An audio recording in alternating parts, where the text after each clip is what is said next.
ঈদের নামাজ শেষে বাড়ি ফিরে দেখলেন মেঝেতে স্ত্রীর গলাকাটা লাশ পড়ে আছে।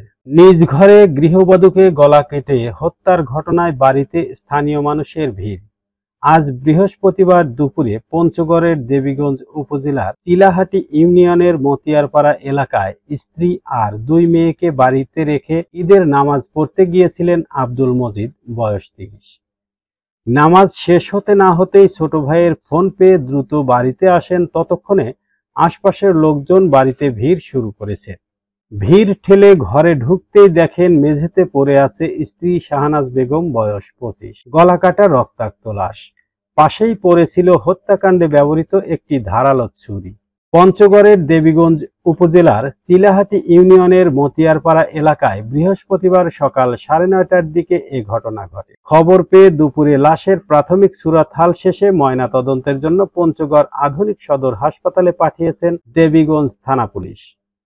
আব্দুল মজিদ ও শাহনাজ বেগম দম্পতির ৬ বছর বয়সী ও ৪ মাস বয়সী দুইটি মেয়ে আছে। দুপুরে মতিয়ারপাড়া এলাকায় আব্দুল মজিদের বাড়িতে গিয়ে দেখা যায় বাড়ি জুড়ে ভিড় করছেন উৎসুক লোকজন। গৃহবধূ শাহনাজ বেগমের লাশ ময়নাতদন্তের জন্য নিয়ে যাচ্ছে পুলিশ।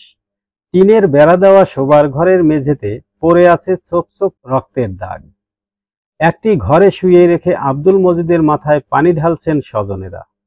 নিহতের পরিবার ও স্থানীয় লোকজনের সঙ্গে কথা বলে জানা যায়, প্রায় ৭ বছর আগে মজিদের সঙ্গে একই ইউনিয়নের পূর্ব ভাওলাগঞ্জ এলাকায় শাহনাজ বেগমের বিয়ে হয়।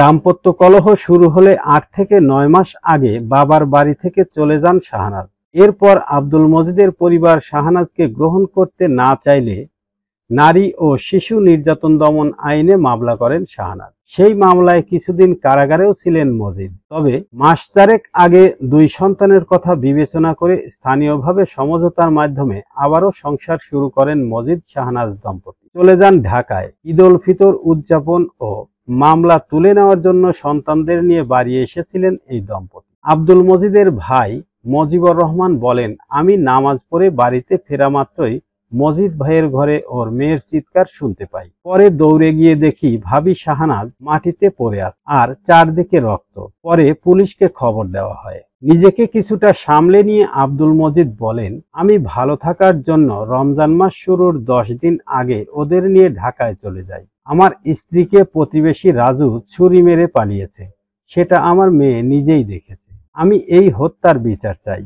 এদিকে দুপুরে নিহত গৃহবধূ শাহনাজ বেগমের বাড়ির পাশে রাজুর বাড়িতে গিয়ে তাকে পাওয়া যায়নি। তবে রাজুর মা নূরজাহান বেগম বলেন, কে খুন করেছে তা আমি জানি না। সকালে রাজু ভাওলাগঞ্জে ঈদের নামাজ পড়বে বলে বাড়ি থেকে বেরিয়ে গেছে, আর আসেনি।